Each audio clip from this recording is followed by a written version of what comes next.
Good morning, good afternoon, good evening, and welcome to the Oraculo's True Divination podcast, where I bring you ancient wisdom for the modern mystic.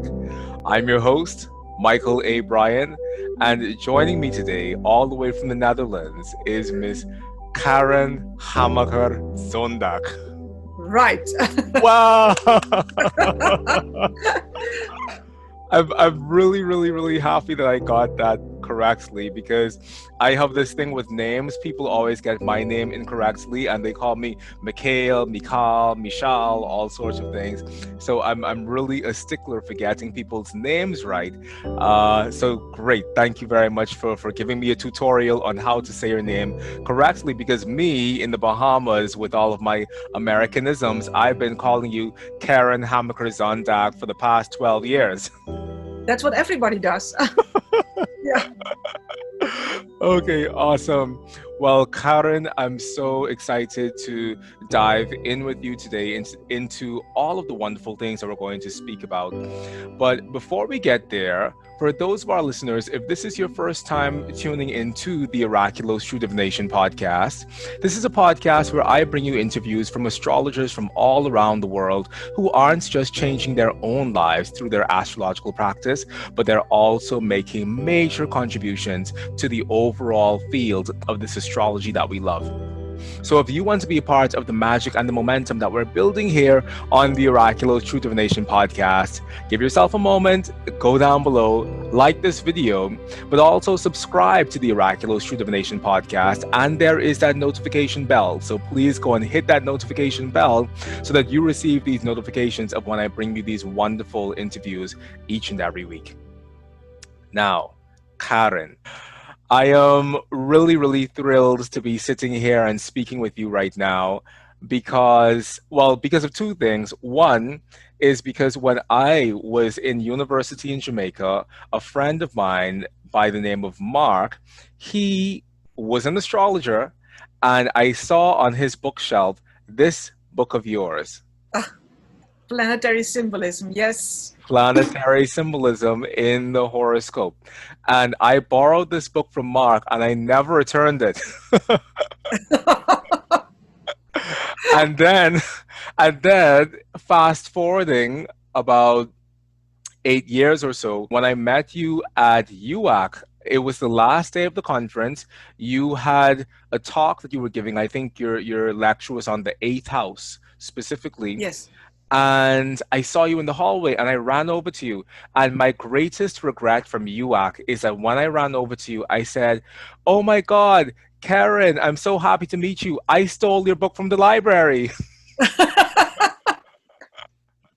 And I can't remember what you said to me, but automatically I was so embarrassed. But I'm coming to you today to tell you that it was not me who stole your book from the library. I stole your book from Mark, and he's the one who stole your book from the library. So it's a treasure. It's a treasure. It's a treasure, and I'm super thrilled to be able to sit down and speak with you, because you have made such a massive contribution to the field of astrology in so many ways. And I'm not going to go into any of the things that I read from your bio, but I want for you, Karen, to tell us who you are, what your background was before astrology, and how is it you found yourself into the field of astrology today? Well, that's a funny story. When I went to Amsterdam to study at a university, I was 16 years old. So I left my home at 16, went to Amsterdam, and I started to study geography, social geography, and also a study that there is no name in English, but it is about country and land developing, and about environmental issues and cultural anthropology. And I'm just so interested in people and in countries and in culture, but also in the earth and what is surrounding us. And I love that study and still love the topics. But one day, when I was in university, we had a huge canteen, and the faculty of economy was there, and the social geography was there, and we were with a lot of students. And it was just full. And we wanted to have some coffee and something to eat. And there was one table where there was enough seats. And there was one young man sitting at a table. So we asked, can we join? And he said, oh, yes. And I don't know how or why, but all of a sudden we were in a discussion about astrology. And he said, well, if you have your birth data and your birth time, I can tell you something about you. And I knew my birth time from a baby book from my mother. And so I told him, and he gave me his phone number, and he said, well, call me tonight. And I did. And he told me things that I thought, you can't know that from me. And so he said, well, you can call me next week and I will tell you some more. So I was absolutely curious, and I called him next week, but he never answered the phone. So I tried for several months. He never, ever answered the phone anymore. So this man has been in my life just a couple of hours. And I've always been open to the fact that life can be different in a sense that the parapsychological phenomena or those things. And then I thought, well, my education is that this cannot exist, but I have met a thing that I cannot deny. So what is astrology? And I thought the only thing I can do is to learn it myself, to understand what it is, and then I can have my own opinion about it. So I thought that you have to make up your mind about that. It was something that occurred, and I never wanted just to take the opinion of others. Not the one who rejected it, not the one who were pro-astrology. I just wanted to understand it myself. And so I started to learn astrology. And well, in the end, I became an astrologer. And I finished my studies at university. But at the same time, I actually had a whole pile of books next to my bed. One was that I had to study. And I did it as quick as possible because the other pile was that I was allowed to study after the first pile. And so I was just studying day and night. And Wow. and in the beginning, it was difficult for me because there was no real school in Holland. And I found some teachers and some people, it was fragmented. And then when I started to understand how useful astrology is and how beautiful the study is, I decided if I'm developed well enough in astrology, if I know enough, then I want to start an own school which people can just learn it from A to Z and just start from the beginning, from scratch, and then learn it. And that's what I did. And Karen, how does that tie into, so I know that you also have a doctorate degree. What exactly is your doctorate degree in? I have I did 2 university studies. One is in social geography, which also contains cultural anthropology, but also geology and climate and those kind of things. So not something that is really related with astrology, except cultural anthropology, because that gives you a different mindset in which you understand astrology better. And so you're not just stuck into the Western causality way of thinking. And the other is town and country planning, but also through the world. What do people need and how do they relate to the environment? And in that study, I had also a big part of environmental issues. But the main thing behind that is actually people. And so then I wanted to start to study psychology, so do a third study. But psychology at university was not my cup of tea. The statistical way, it didn't give you a whole sense of that you had to do with human beings. It were all just fragmented things. And then I met people who were Jungian psychologists, and what they showed me and the books that I started to read, I said, wow, that's it. And so I started to read a lot about that, and with help of some of the Jungian psychologists. Jungian psychology is not taught in Holland. There is no school. And so I did that through friends in America and in Germany and in Switzerland. And I went through the whole curriculum, although I couldn't do a study in it, but I have done all the things that you had to do. And it was just coming home for me. And then during that process, I had a series of dreams.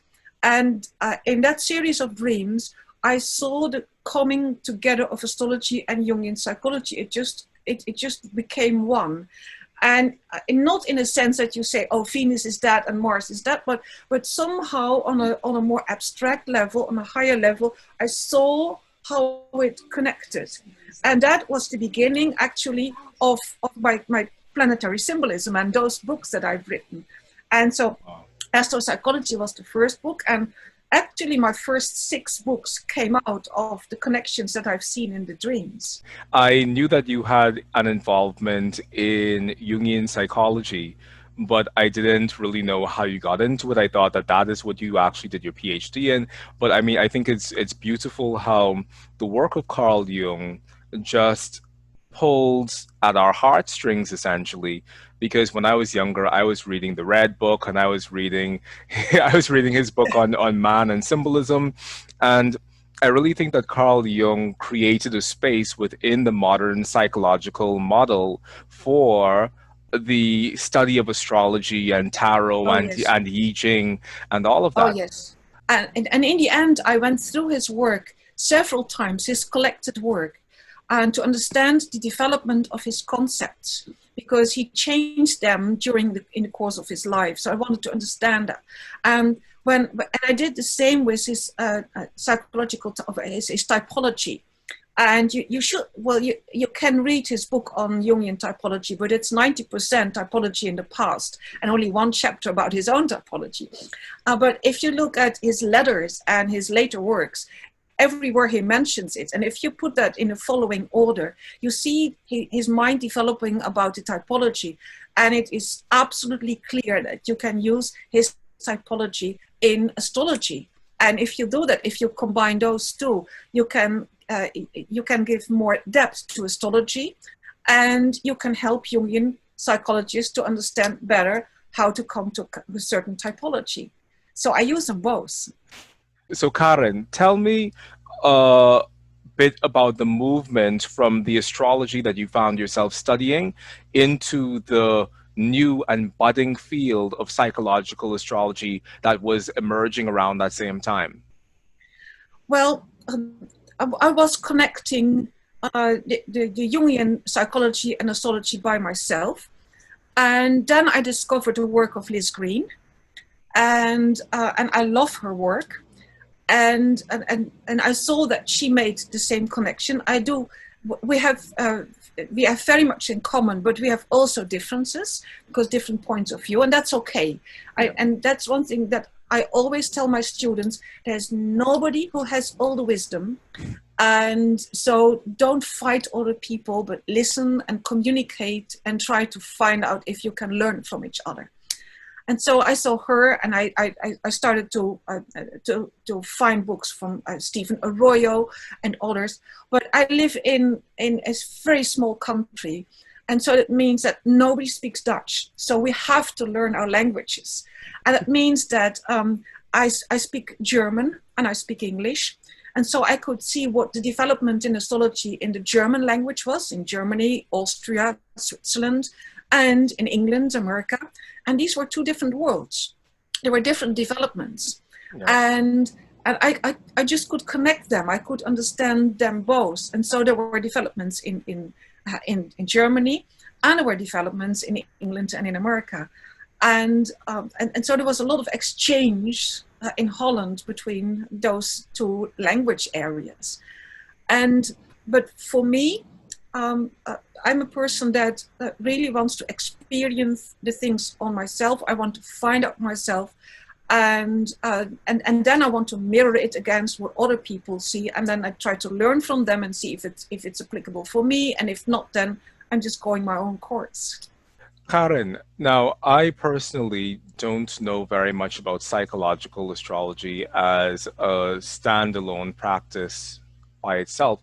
Can you educate us about what exactly is psychological astrology today?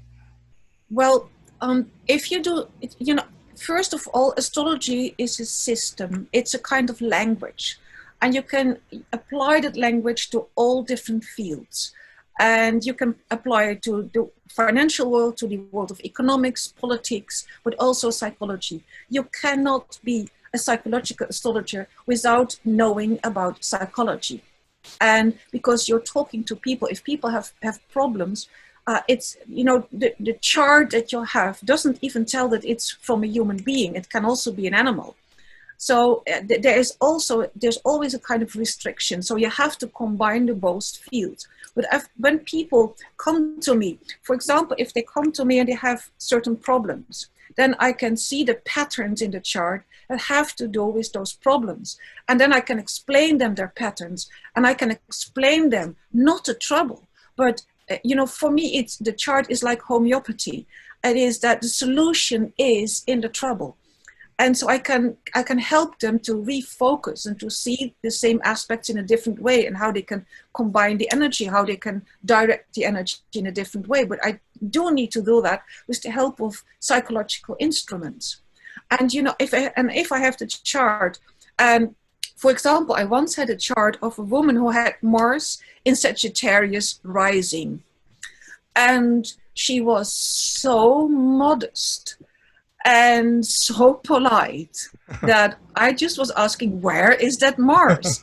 And she was talking about her problems, but she didn't talk about the problem of Mars in her chart. It seems that had been split off. So I started to ask her questions about, and what about you're asking for yourself, your assertiveness and your power to fight for yourself.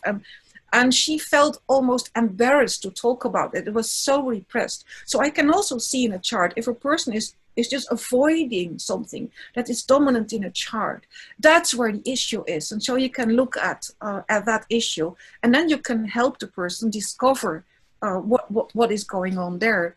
And so these are just a few things. And you can help, for example, if you have a parent that has difficulties with a child, if the child is very different from the parent, for example, if you as a parent are an Aries and your child has moon in Taurus, then you as an Aries think that you have to expose your child to all the things in the world because that's good for its education. But a child with a moon in Taurus wants to sit in his own corner with his own toys, and then he feels secure. So you as a parent want to give your child whatever you think is best, but it doesn't always is the best for the child. So you can just show the parents that it's not their fault, but that simply their child is different and it has different needs, and that you have to respond to those different needs.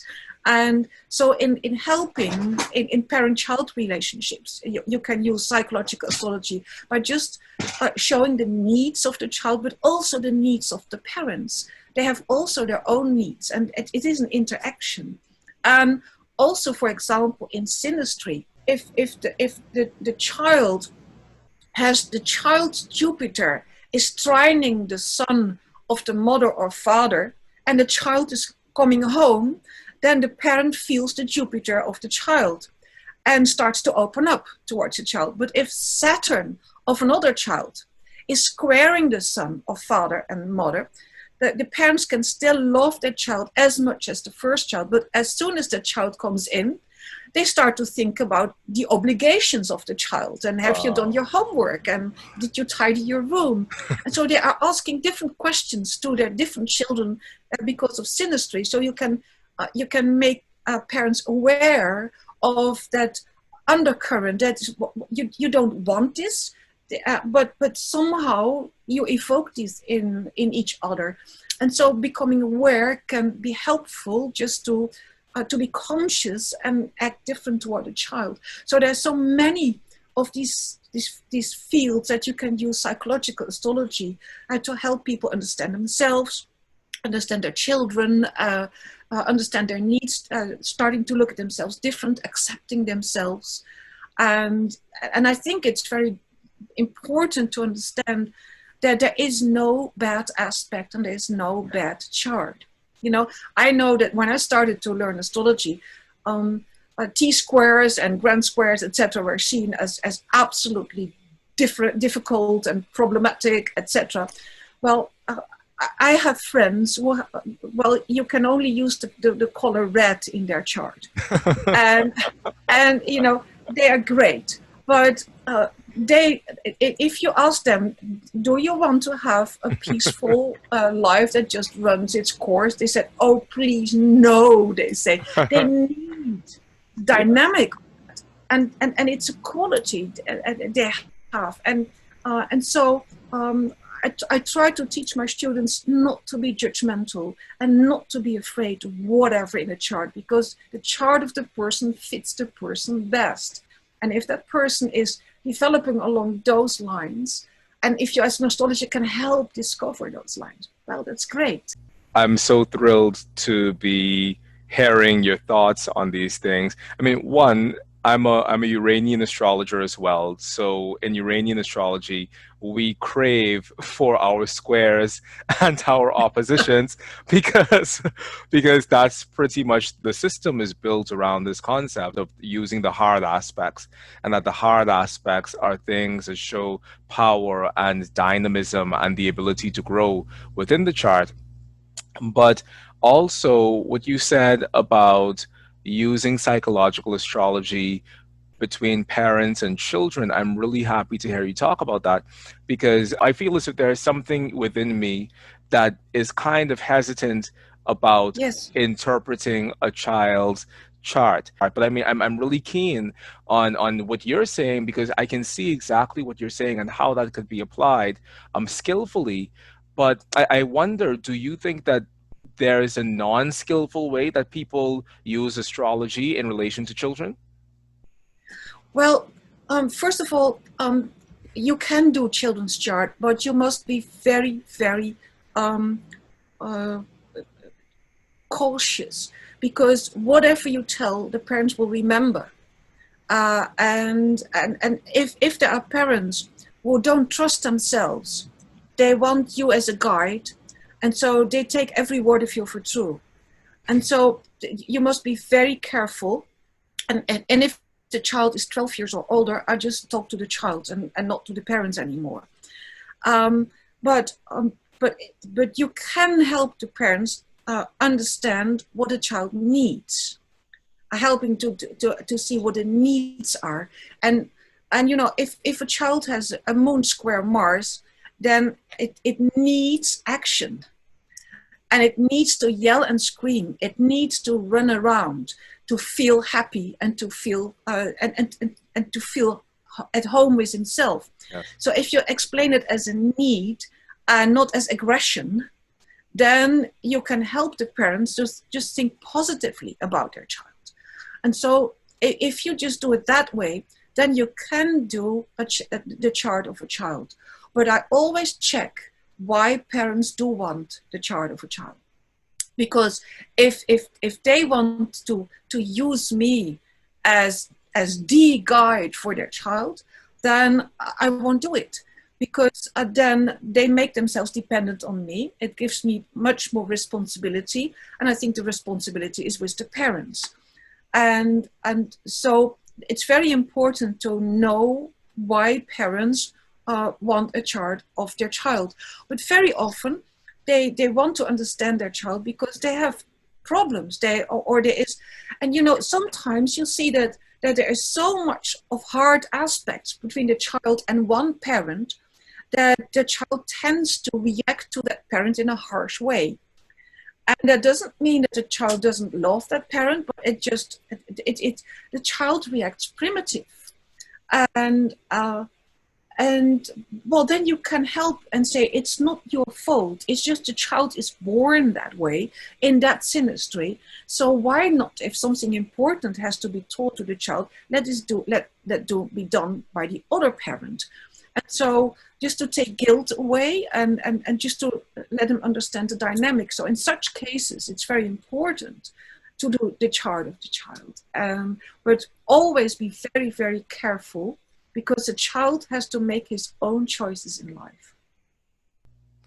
Now, Karen, something that has recently come up for me within my work that I'm really passionate about is tracing ancestral bloodlines through astrology, Mm-hmm. and using someone's own chart to speak about their own family dynamics and how those family dynamics were either inherited from their past. So is my dad the way he is because that's how his father was towards him, or whether or not these are just dynamics between the child and their own parents, or the parents and how the parents' relationships are even reflected in that child's chart. I want to know from you, because I hear you speaking about synastry in relation to parents and children, which I think is really, really important as well. But how much would you allow yourself to take out of a person's individual chart about their own family dynamics? Or do you necessarily want to do the synastry in order to speak about those family dynamics? Well, what I've seen in so many families that I've studied and as had as clients is that the moon and the sun in the chart far often do not reflect the real father or mother. And so you cannot see in a chart, your father was such and so, or your mother was such and so. You know, I have a family with 5 different children with 5 different moons, the same mother. And you know, what Darby Costello teaches, and I think that was beautiful. She says there are 12 moon archetypes that are eternal. And when you are born, your moon is resonating to one of those 12 archetypes. And it means that you need that being fulfilled in relationship with the nurturing environment. And so it's not the mother. If the father is changing diapers, he is in the moon area. So he can also be very much the moon for a child. So it's more the environment, the emotional environment, the home environment that is the moon, and there where the child is stimulated to develop its own identity. That's the image of the father archetype, but the mother can do the stimulation as well as the father. So what I see in the sun is not how the father was, but I see what a child needed from its father, what it wanted. And if the father is giving it to the child will develop an identity. And if the child has Sun square Neptune, the father doesn't need to be drunk or drug addict or whatever. This child needs a father who is making music, who is taking the child to the sea, into the woods, telling fairy tales, etc. Taking the child in the world of imagination. And that will give the child an identity. So in the chart itself, I don't tell this was your home, these were your parents, but I can tell this is what you needed. And if you haven't got that, and that's a fascinating story. I've looked at so many people who had a need and that has not been reflected by the parents. Then you see that there comes an emotional hunger and they want to fulfill that in their adult life. And then they get into trouble. So it's very important that it's fulfilled when they were young, but it's no guarantee. But on another level, if I look at the 12th house, then the planets in the 12th house and in aspect to the ruler of the 12th house very often reflect where your sensitivity was towards the undercurrents when you were still in your mythical phase. And of course, that has a lot to do with the home, but it doesn't need to be something that was wrong with the parents, but it's the whole unconscious atmosphere before the child starts talking, you'll find there. And if that has to do with some repressions of anxieties or fears or problems of the parents, the child will resonate to that. And I have a beautiful experience of that was at the early stages of my practice. I had to do the chart of a twin, and so 2 people, a man and a woman, and they were born 45 minutes apart because their mother didn't know that she was pregnant of a twin. And so when the first one was born, the midwife couldn't get the placenta out, and they were just working on it for 3/4 of an hour, and then all of a sudden the placenta came with a second child. Well, the one child had Pluto in the 1st house, the second child had Pluto in the 12th house. And so they had Pluto in different houses, but the person with Pluto in the 12th house was very sensitive for undercurrent power conflicts and undercurrent trouble and undercurrent repressions. Well, the one with Pluto in the first house didn't have that. So you have here two babies born within 3/4 of an hour in the very same family. And one is inheriting one type of thing and resonating, and the other is another thing. And I think that we are all beads in a long string in a family line, and we resonate to different things in our parents, but also inherited from that family line. And if I look at planets in the 12th, I see where you were sensitive of, not what was wrong, but where you were sensitive of, what you took in from the whole direct environment and family life when you were very young, before you started talking.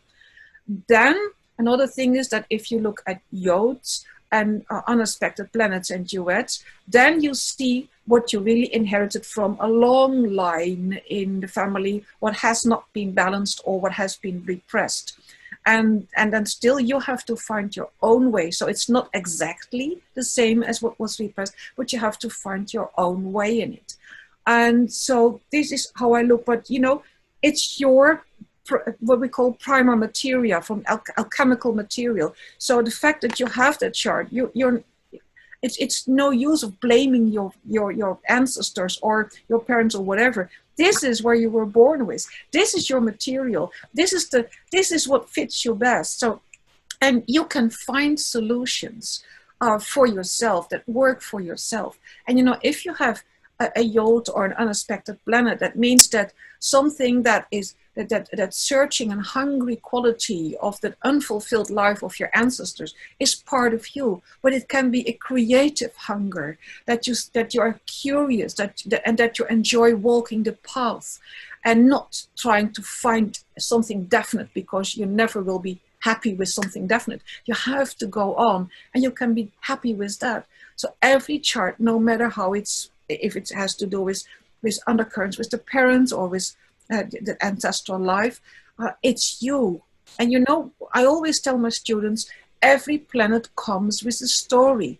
You have, if you have Venus in your chart, we delineate that by saying Venus is in this sign and in that house and has those aspects, so your needs are, etc. But your Venus is part of a culture where you were born in. And if you were born in a country and in a family that has been very Christian, then we had for centuries that you were not supposed to enjoy, because life was for the afterlife, for heaven, not for earth. It's what we had in Europe, for example, centuries ago, was the idea of memento mori. You have to remember that you're going to die, instead of memento vivere, think that you're alive. And so, but that's something that is also working through your Venus, that's your cultural identity from many layers from where you stem from. And so that means that if you come from such a culture, you can have the most beautiful placement of Venus, but still have trouble in feeling happy with yourself, enjoying yourself, giving yourself pleasure. So the planet comes with a story, not only from you or your ancestor, but also from your cultural and your cultural background. I'm really excited to talk to you more in depth about your approach to psychological astrology, because it's very new for me. One, because on the one hand, I've rigorously trained in Renaissance astrology, 17th century Renaissance astrology. And on the other hand, I've rigorously trained in Uranian astrology. And I think psychological astrology, it comes between those two ends of the spectrum, and it fleshes out a lot of our astrological language in a very beautiful and mythopoetic sort of way that I'm really interested in hearing more about and learning more about, because I definitely feel that the whole movement within psychological astrology, whether it's Dane Rudyard or Stephen Arroyo or even Mark Edmund Jones before them, I think that it's really done a lot to flesh out our astrological language in a way that's really human and in a way that really connects to people's hearts. So I just may be signing up for your course at your school because I'm really keen on learning about this development within astrology, and even if not to become a psychological astrologer myself, at least to know where has astrology moved and how has astrology been moving within the 20th century, because it's so important as well to the entire corpus of our astrological Yes, practice. it is. And I think that for me, I started as a psychological astrologer, and what I found very important for me is knowing where astrology comes from. So I studied the history of astrology from the Babylonian times until now. And so you see that there are different systems, the Hellenistic system, the Renaissance system, the medieval system, etc. And you see then the modern system, the Theosophical Society, who came with their own system, and the Hamburger School, your Uranian astrology, etc. So I saw all those different systems. And so there is not the astrology, that doesn't exist. There are many, astrology has many phases. And when in the 70s, and I started my school in 75, in the 70s, psychological astrology was very much what was on the forefront, and other ways of astrology is not. And actually, there was a kind of judgment against horary astrology because it was just horary astrology. And I thought, well, this is also part of our legacy. And so I want to know about horary astrology. And so I started to learn horary astrology. And there are two ways. There are the classical way, there is a modern way. Well, I have a good friend, Lee Lehman. She's a classic horary astrology. I love her. And I'm more the modern way of horary astrology. And we can just have so much fun together. And, you know, we once gave a workshop, a 3-hour workshop in Switzerland. And we did the same horary chart, and she from the classical point of view and I from the modern point of view. The answers were the same. You know, we came to the same conclusions. Well, that's great, isn't it? And so I started to study that. But the fact that and you have to use horary astrology when you do political and mundane astrology and economic astrology, which seems to be very different from psychological astrology, but it is not. Because what I've seen, for example, if I look at the former Israeli Premier Ariel Sharon, I have his chart, and I read a lot of biographies because I want to see what happened in early youth, what were the progressions, where does it come from that somebody takes the decisions he or she takes. And then what you see is that he had certain transits when he was very young, and certain things happened with those transits. And it has marked his life, his whole further political career. His decisions were in line with those early youth developments and the transit. So I could see what happened. So what you see is that the world politics, it's human beings who are doing that. It's not a kind of abstract system. It's made by humans. And what I've seen is that many of those who are in top positions very often are overcompensating early youth problems.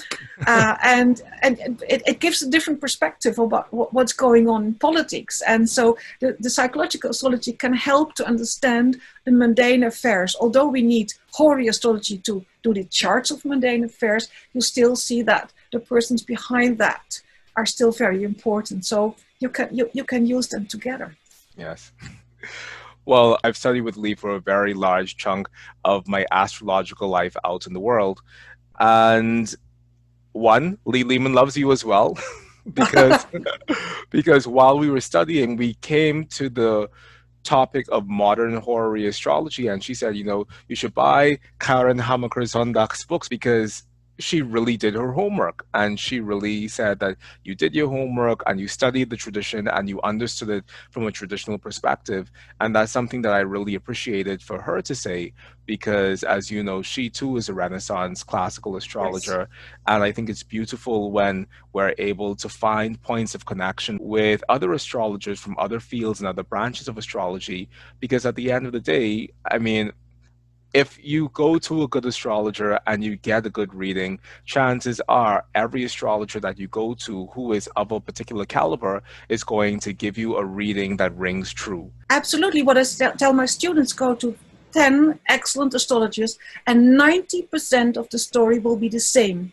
But there will be a 10% difference because they're different people, and that's simply how it is. I love the fact that there are traditional astrologers who are willing to have those dialogues with psychological or modern astrologers, but I also love the fact that there are psychological astrologers who have the information and are still willing to stand within their truth of why they practice psychological astrology while still having dialogues with traditional astrologers, because I think that that makes for a more integrated astrology. Yes. Now, question about the horary astrology. Have you found within yourself philosophically that horary astrology doesn't really fit within a psychological framework of astrology? Or how did you allow yourself to reconcile the inherent differences between horary astrology, which tends to be such a concrete, black and white thing, and the psychological astrology, which tends to be more nuanced and more dynamic? Yeah, well, you then touch actually upon the question of fate and free will. Because if you look at horary astrology, it's black or white, it's yes or no.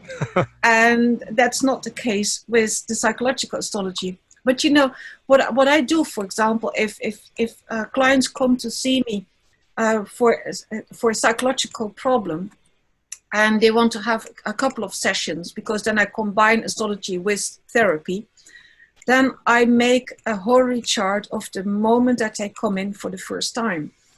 And in that chart, you can see how the whole therapy will develop and what the issues are. It's amazing. And I think that somehow your unconscious knows when it is time.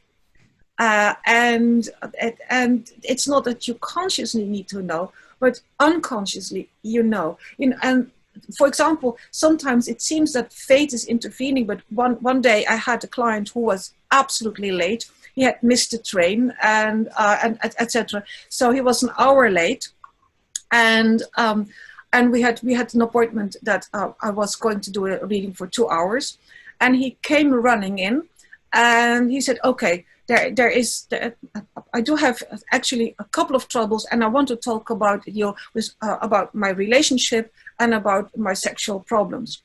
And he came in at the very moment that the ascendant of the consultation was conjunct Mars.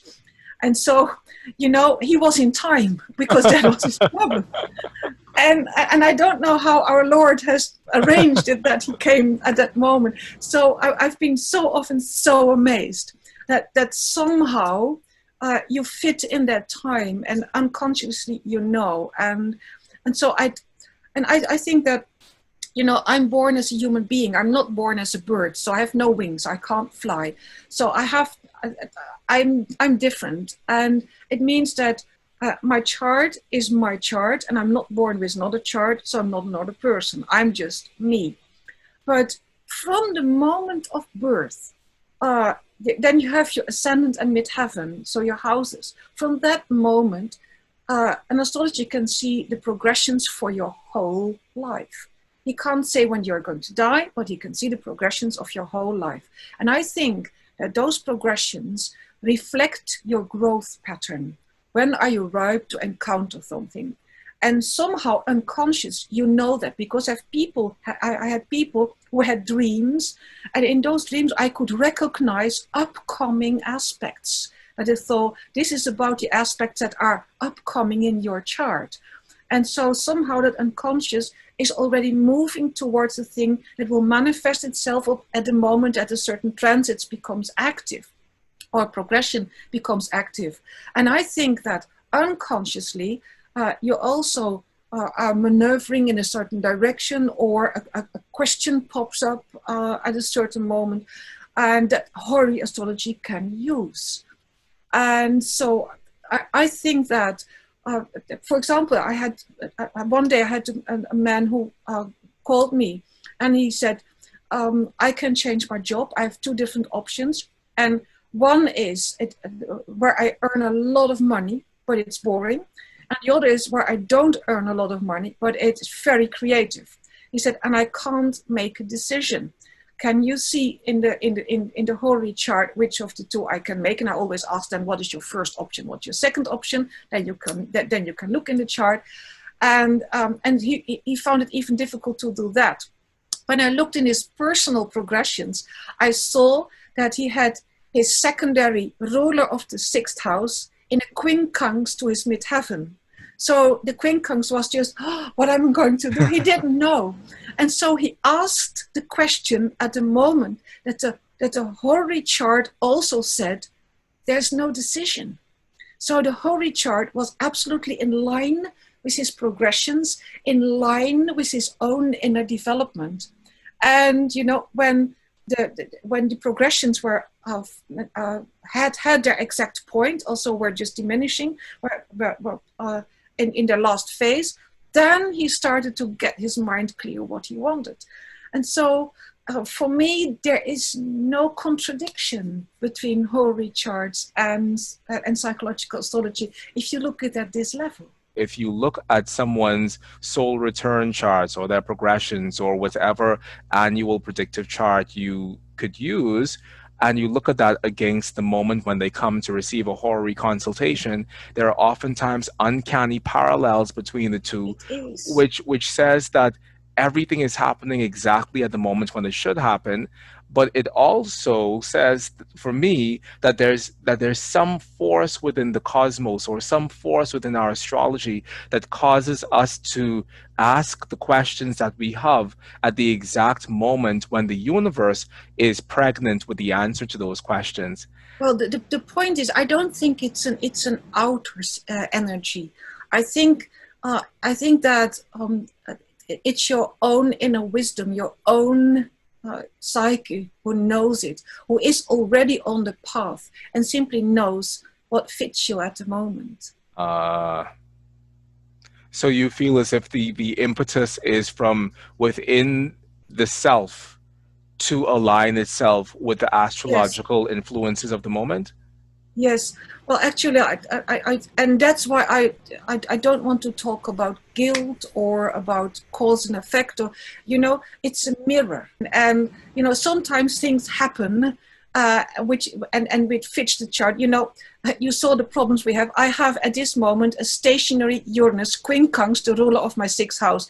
So everything electronic is going wrong very often at the moment.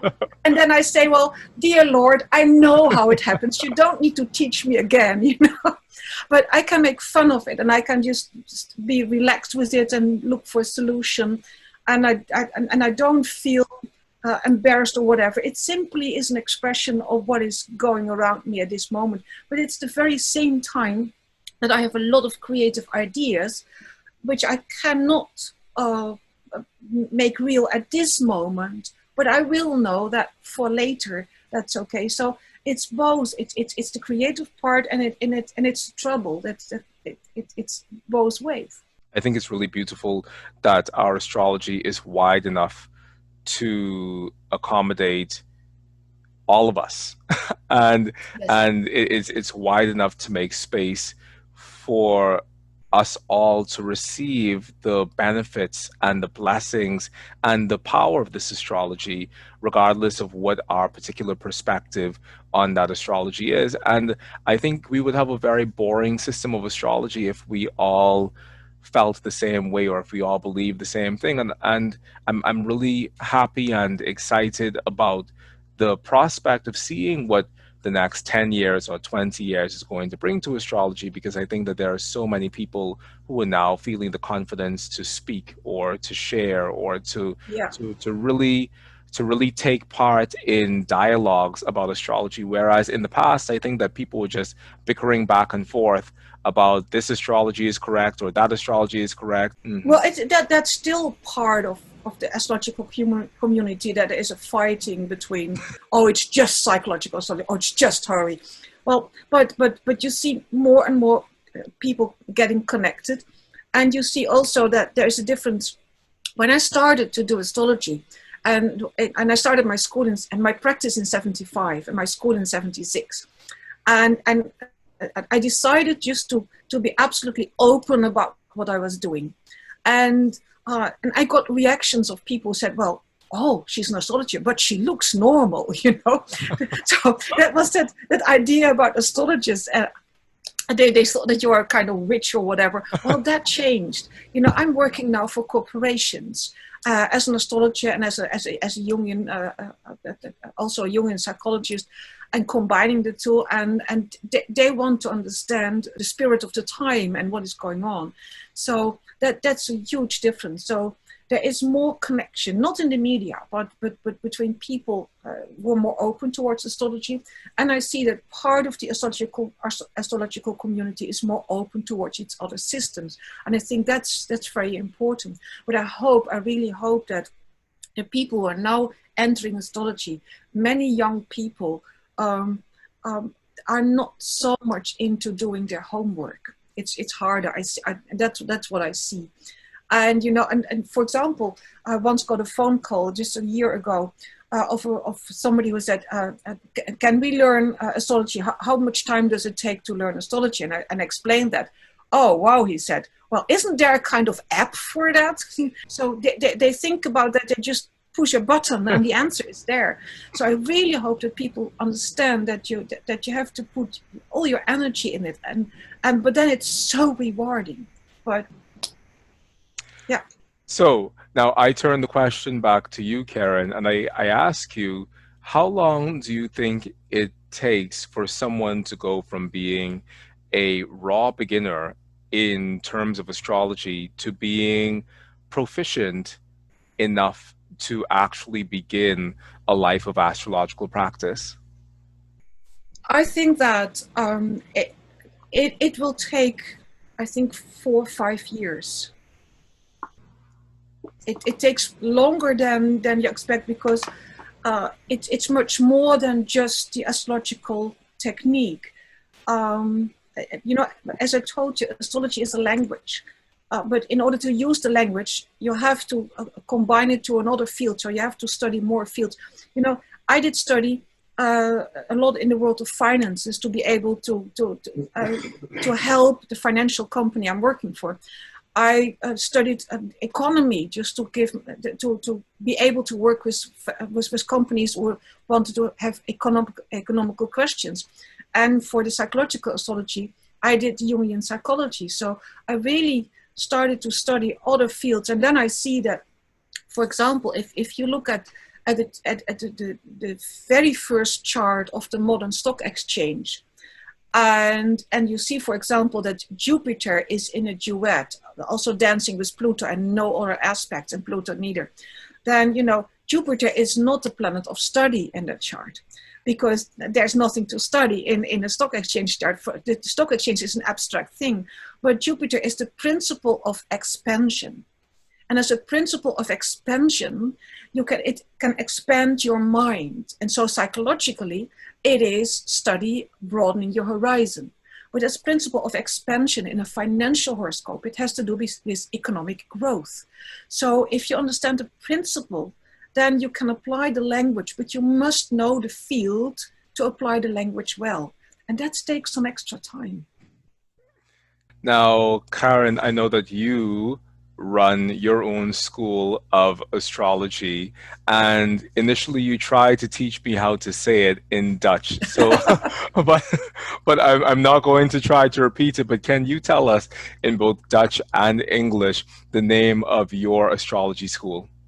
Well, first in English, it is the Academy of Applied Astrology.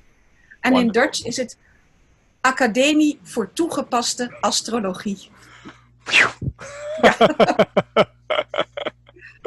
Great. Now, Karen, can you tell our listeners and those amongst us who want to study with you or who want to learn from you at your Academy of Applied Astrology just how your program is structured and what they can expect? Well, I do have a 4-year course, but it's all in Dutch. So that's the difficulty. But I'm working also for the Astrology University of Tony Howard. And I'm doing there certain courses and etc. and doing within short some more for his academy. So and there they can see how I work, and there I will just do a lot. I do some mundane things, but also very much the psychological astrology. But it's in different fields I will work there, and I just also be part of his online conferences, and sometimes I do a webinar for him, so they can see there what I do, because here in Holland it's all in Dutch, and I think if the pronunciation is already so difficult, it's even more difficult to understand. Well, Karen, I will put both your website as well as Tony's website down below. Tony is a dear friend of mine, and he's doing wonderful and amazing things within the field of astrology, and really ushering in a new generation and providing them with a solid education in astrology by allowing them to have a contact point with astrologers like you. So I'm really excited about what Tony is doing at the Astrology University, and also what you're doing in your own school, because I definitely feel as if we need more longer comprehensive programs of astrological training. Yes, that's what I respect Tony very much, because I know what it means to run a school with all your obligations and all the things and hardly free time, etc. So I really respect the work he's doing, and I want to be as helpful as possible just to get it going and giving him what my knowledge, you know. But that's what we need in astrology. I miss dearly that I could start in a school and just learn it systematically. So it took me a longer time, but then I decided if I'm going to start a school, I want to start a school that you learn it step by step. Just I call it building blocks. Just not too quick. Just building blocks and building further and further, and then expanding. And that's what I do in my school. I cover in my school, of course, the psychological astrology, relationship astrology, but also the hori, the mundane, the political, the financial astrology, all those things, and history of astrology, astronomy for astrologers. It's all in there. And I'm of the same persuasion, Karen, because we shouldn't approach the field of astrology or the study of astrology with a less amount of respect or a less amount of dedication than we would approach any other field of study. Because, I mean, the same amount of time it takes for you to become a journalist or a lawyer or a doctor, I mean, astrology is its own field, and there's so much information. You know, we are working on the shoulders of millennia of experience. Yes. And, you know, that's making you proud and humbling at the same time, because it's such a tradition. And I really would like for our listeners and our viewers today to just take that away from this, that we aren't just here as a product of 100 years of study or 100 years of research. We are here as a product of everyone who has gone before us for hundreds and hundreds and thousands of years. And we should approach our astrology with that gravity, with that humility, with that honor and that respect. And I'm so grateful for people like you, for people like Tony, for people like Lee Lehman, who are holding spaces in the world that allow us to bring this respect to our astrology that it requires, because this is such a rich and a powerful tradition. So thank you so much for all the work that you've done to uphold this tradition. Thank you. Now, Karen, do me a favor, and please, before we go, can you tell our listeners what your website is, or how they can get in contact with you if they want to receive a reading or a consultation from you, or if they want to study with you? My website also is in Dutch, and I will work on making it in English, but it will take another couple of months. So so I think that the best thing is that you have my email address. They can email me, and they can look up at Tony's website for what I'm doing for him, because there they get the English courses of me. So I will put all that information down below in the description box, so that all of you who want to receive your consultations, readings, continuous sessions, and just training and learning with Karen, you can do so by connecting with her via email or also her website. Now, Karen, from the bottom of my heart, I'm so deeply grateful for having had this opportunity to sit here with you and learn from you and really take time. I know we're on completely different time zones, but to organize this and to make this happen, it's so meaningful to me. So thank you so much for sharing in this space with me today. You're welcome. Thank you very much. Thank you. And for those of our listeners out there, if this is your 100th time joining us here on the Oraculos True Divination podcast, or if today is your day one, I just want to thank you also from the bottom of my heart for coming here and sharing in this virtual astrological space with us.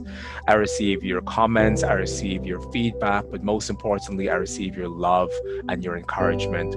So if you want to continue to be a part of the magic and the momentum that we're building here on the Oraculos True Divination podcast, give yourself a moment, go down below and like this amazing video, but also subscribe to the Oraculos True Divination podcast and share this podcast with your other astrological colleagues and friends so that more people in the world can know about these wonderful conversations that we're having with these wonderful astrologers from around the world.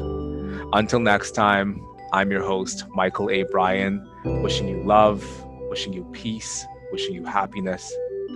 We'll see you soon. Bye-bye. Karen Hamaker Zondag.